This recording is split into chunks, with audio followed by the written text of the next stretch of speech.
Mae o jyst ras iconic yndi, so mae'n tip ras ti anna neud a wedi fos wyt ti'n neud o Eryri, rhaid ti gael hwnna ar dy CV lle mewn ffordd. Dwi wedi rhedeg i 41 o weithiau, a hon os neu gwblhau yn 42. Dechrau hanner dydd de. Dwi'n wedi cael cynnion iawn iddo. I hear you've been up to the top this morning. I have, yes, right up to the top. It was really gusty and really windy, and it was hailing as well, and the mist was down, so terrible conditions.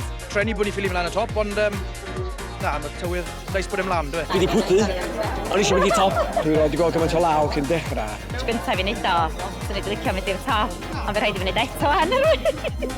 Safety first, isn't it? We'll all have fun as long as everyone gets up and down safely. Couldn't come back next year. Mae lot o buzz o gwmpas y lle pan mae ar, a dwi'n joio dod i watcha ni, so mae gael nid ti'n wbeth special i. Cyn belled, dwi ddim yn ysbyty Gwynedd y bydd diwad, dwi'n hapus i fod yn